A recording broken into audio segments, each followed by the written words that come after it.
The life of a college girl took a dramatic turn when her mother, Carol, and her boyfriend, Noah, dropped her off at her new school dorm. This guy is a heartless playboy who does not believe in love.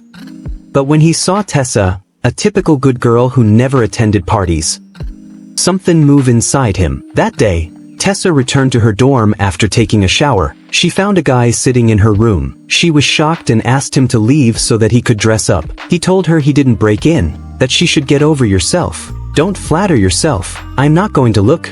I am busy reading my book. Just then, Tessa's roommate, Steph, came in. Apparently, the boy was her friend. They were going to a party and wanted to invite her along. Tessa was reluctant at first. She has never been to a party, but they managed to convince her to go. The boy used reverse psychology to get her to come along with them. Together, they went to the party. Upon arriving at the party, they began playing Truth or Dare. When it came to Tessa's turn, the boy next to her, Jade, dared her to drink shots of vodka. Hearing this, Hayden came over and asked her if she really wanted to play this game. His passionate gaze made her feel uncomfortable. She decided to leave the game. But little did she know, this was going to be the start of their romantic relationship. On the second day, the two debated passionately in class about textbooks' view on love. Tessa was visibly agitated. After class, Tessa complained about Hayden's heartlessness to London, who was just about to be Hayden's half-brother, when his father and London's mother, who were dating, get married soon. The two met again at a coffee shop the next day. This time, Hayden came forward, introduced himself, and said, "We were bound to meet again. We should get to know each other better. I know of a cool place. We can go there right now and talk more, that is if you like." She agreed, followed him, and they left the cafe. They arrived at his most beloved place. After speaking for a while, he took off his clothes and jumped into the lake. He invited her to join him for a swim. She was hesitant, but seeing the hopeful look in his eyes, he ultimately decided to go in. The two continuously engaged in hearty conversations in the middle of the tranquil lake. She told him about Noah, her high school boyfriend, but she noticed she had started to develop some feelings for him. Later, they went to a restaurant while eating. Tessa decided to ask him about his family, but he seemed unwilling to discuss it, so she dropped it. Just then, their friends came in and joined them. Molly started behaving inappropriately towards Hayden in front of her. She could not take it any longer. She got up and went to the service counter. She asked him if he was embarrassed to be seen with her, to which he said no. She asked him why Molly was flirting with him. And he said, "Molly is just a friend. She was just having fun." "Oh, don't tell me you are jealous. Don't you already have a boyfriend, Noah? Should I inform him of what you are doing? Besides, I don't date." Tessa was heartbroken to hear that. She was disappointed, angry, and embarrassed. She blamed herself more for putting herself in that situation. Hayden felt bad after seeing her reaction.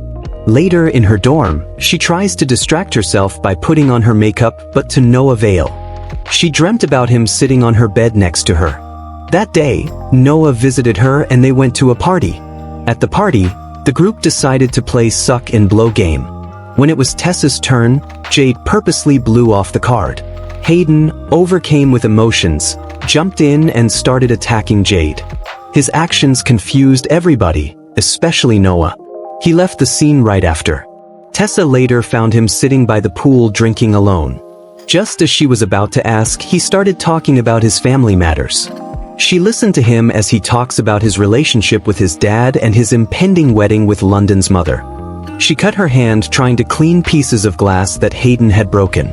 He took her to his room. After gently dressing the wound, he explained to her that he needed to make amends for his actions in the restaurant. And she forgave him. Their affection quickly blossomed.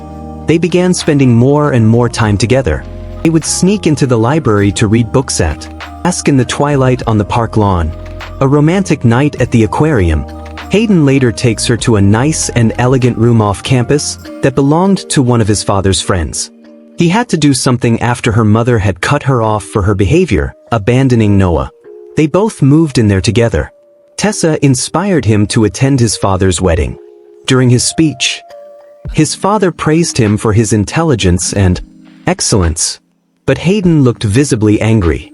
He told her his father ruined his childhood. His drunken father once got involved with the wrong people when he was 8 years old. Powerless, he watched as those people bullied his mother. That incident not only traumatized him but affected his relationship with people. He told her his affection for her was his only true happiness. That night they made love. Days later, Tessa found an ambiguous text on Hardin's phone from Molly, who was envious of their relationship. She asked him about it as Molly was always asking her so many questions about Hardin, but he just asked her to trust him and went out to meet them. Tessa was anxious, she couldn't wait any longer.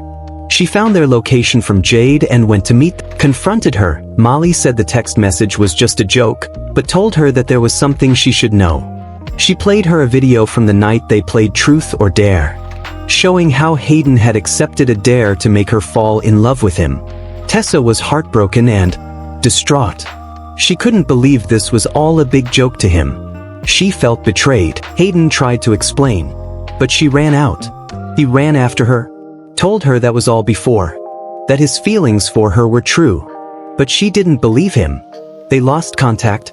Tessa tried to change her major from economist to English. Hardin was hurting, he was consumed by loneliness and memories. Their professor gave Hardin's paper to Tessa to review, that it was more for her. On opening the envelope, she saw her photograph Hardin had sketched.